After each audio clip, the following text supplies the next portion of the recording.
नेपालको राजनीतिलाई हेर्ने हो भने दशकौंदेखि 3वटा नाम सधैँ अगाडि आउँछन्। उनीहरूका हरेक निर्णयले देशको भाग्य कोरेको छ, तर उनीहरूको यात्रामा शक्ति छ, रगत छ र छ धोका पनि। आउनुहोस् आज हामी यही 3 नेताको जटिल कथा खोतलौं।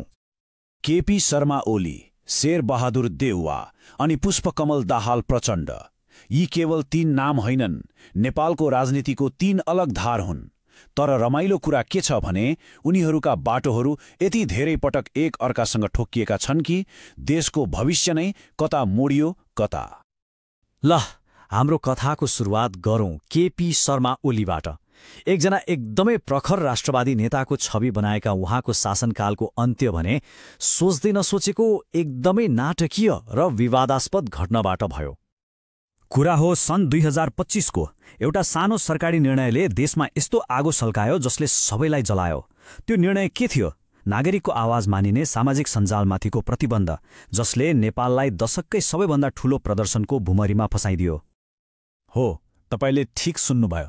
1-2वटा होइन, पुरै 26वटा सामाजिक सञ्जाल प्लेटफर्ममाथि प्रतिबन्ध। सरकारको तर्क थियो फेक न्यूज रोक्नलाई हो, तर आम जनता, खास गरी युवाहरूले यसलाई कसरी बुझे? आफ्नो मुख थुन्न खोजेको भनेर। अनि उनीहरू यो सहन तयार थिएनन्। सोच्नुस् त, हामीले दिनरात चलाउने फेसबुक, व्हाट्सएप, इन्स्टाग्राम सबै एकैचोटि बन्द। यसले युवाहरूलाई कस्तो महसुस गरायो होला? मानौ कि उनीहरूलाई संसारबाटै काटिदियो, उनीहरूको आवाज नै दबाइयो। उनीहरूका लागि यो अभिव्यक्ति स्वतन्त्रतामाथिको सिधा हमला थियो। अब यसको नतिजा सोचेभन्दा कैयौं गुणा भयानक। मानिसहरूको आक्रोशको बाढी सडकमा पोख्यो। संसद भवन, जुन शक्तिको प्रतीक हो, त्यसमा आगो लगाइयो। देशका सडकहरू हेर्दा हेर्दै युद्धको मैदान जस्तै बने। र यस्तो राजनीतिक टकराउको मूल्य कसले चुकाउँछ? सधैँझैँ आम नागरिकले। सडकमा भएको त्यो झडपमा 19 जनाले ज्यान गुमाउनु पर्यो। एउटा सानो संख्या होइन। यसले देखाउँछ कि सरकार र जनताबीचको खाडल कति गहिरो भइसकेको थियो। नेपाल भित्रको यो आगोको लपका विदेशसम्म पुग्यो। एम्नेस्टी इन्टरनेशनल जस्ता संस्थाहरूले गोली नै चलाइयो भनेर रिपोर्ट गरे। संयुक्त राष्ट्र सङ्घले समेत यसको पारदर्शी छानबिन हुनुपर्छ भन्यो। अब ओली सरकारमाथि चारैतिरबाट दबाव बढ्यो। अन्ततः भयो के त? चारैतिरको दबाव र देशव्यापी अशान्तिको अगाडि केपी शर्मा ओलीले घुँडा टेक्नु पर्यो।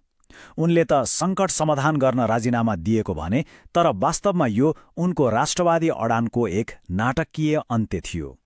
ओलीको सत्ता त गयो, तर त्यसले सृजना गरेको राजनैतिक भुमरी शान्त भएन र यही भुमरीको बीचमा अर्का एक अनुभवी नेता शेरबहादुर देउवा व्यक्तिगत रूपमै निशानामा पर्नुभयो। सन् 2025 को त्यो प्रदर्शनको अराजकता कुन हदसम्म पुग्यो? सुन्नुहोस्, एउटा भिडले देउवाको निजी घरमै हमला गर्यो। उहाँ र उहाँकी श्रीमतीलाई नराम्रोसँग कुटपिट गरियो अनि उहाँहरूकै आँखा अगाडि घरमा आगो झोसियो। सोच्नुहोस् त, कस्तो भयावह दृश्य थियो होला। सेनाले उद्धार नगरेको भए जे पनि हुन सक्थ्यो। र यहाँनिर सबैभन्दा ठूलो विडम्बना के छ भने देउवा आफैले विगतमा निर्मला पन्त जस्ता घटनामा न्यायको लागि चर्को आवाज उठाएका थिए। तर समयको खेल हेर्नुस्, उही व्यक्ति आज आफै हिंसाको शिकार बन्नुभयो। यसले के देखाउँछ? नेपालको राजनीतिमा कोही पनि कहिल्यै पनि सुरक्षित छैन। ल अब लागौं हाम्रो तेस्रो व्यक्तित्वतर्फ। एक यस्तो नेता जसको यात्रा संसदको कुर्सीबाट होइन, बन्दुकको नालबाट सुरु भयो। हो, म कुरा गर्दैछु पुष्पकमल दाहाल प्रचण्डको, जसको विगतले आज पनि नेपालको राजनीतिमा बेला बेला भुइँचालो ल्याइरहन्छ। यो भनाइ सुन्नुहोस्, सायद प्रचण्डको सबैभन्दा विवादास्पद भनाइहरूमध्ये एक हो। उहाँले सार्वजनिक मञ्चबाटै भन्नुभयो, म 5000 मान्छे मारेको जिम्मा लिन तयार छु। देशको 10 वर्षीय गृहयुद्धको कुरा थियो। यो एउटा सामान्य स्वीकारोक्ति थिएन। यसले त नेपालको राजनीतिमा सुनामी नै ल्याइदियो। अब यो भनाइलाई मानिसहरूले राजनीतिक भाषण मात्रै मानेनन्, उनीहरूले यसलाई युद्ध अपराधको स्वीकारोक्तिको रूपमा हेरे। तुरुन्तै उहाँलाई सामूहिक हत्याको मुद्दामा कारबाही गर्नुपर्छ भनेर सर्वोच्च अदालतमा रिटहरू परे। यसले उहाँको त्यो अन्ध्यारो विगतलाई फेरि एकपटक कठघरामा ल्याएर उभ्याइदियो। गृहयुद्धको कुरा मात्र होइन, प्रचण्डले नेपालको इतिहासको अर्को कालो दिन राजदरबार हत्याकाण्डमाथि पनि बारम्बार प्रश्न उठाएका छन्। सरकारको आधिकारिक रिपोर्टलाई चुनौती दिँदै उहाँले यो घटनामा ठूलो षड्यन्त्र छ भन्ने संकेत गरिरहनुहुन्छ। यसले उहाँको छविलाई झनै रहस्यमय र विवादास्पद बनाउँछ। हेर्दा त यी तीन नेताका कथाहरू अलग अलग लाग्छन्, होइन र? तर होइन, उनीहरूको भाग्य एउटै राजनीतिक डोरीले बाँधेको छ। एकको निर्णयले अर्कोलाई असर गर्छ, एकको विवादले अर्कोको बाटो तय गर्छ। अब हेरौँ यो सम्बन्ध कस्तो छ। यो तालिकामा हेर्नुस् त एकदमै प्रष्ट देखिन्छ। केपी शर्मा ओलीको विरासत 2025 को प्रदर्शन र मिडिया प्रतिबन्धसँग जोडियो। शेरबहादुर देउबाको कथा राजनीतिक हिंसाको भुमरीमा फसियो।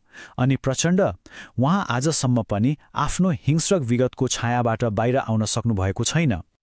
साँच्चै भन्नुपर्दा यी तीन नेताका कथाहरू नेपालको राजनीतिको ऐना हुन्। यसले के देखाउँछ भने यहाँ शक्ति, राजनीति र जनताको धारणा बीचको खेल कति जटिल र कति अप्रत्याशित छ। र अन्तमा एउटा ठूलो प्रश्न हामी सबैको अगाडि छ। अब नेपालको राजनीतिक भविष्य कता जाला? ओली, देउवा र प्रचण्डको यो विरासतले देशलाई कहाँसम्म ल्याइपुर्यायो र अब आउने नेतृत्वले कुन बाटो समात्ला?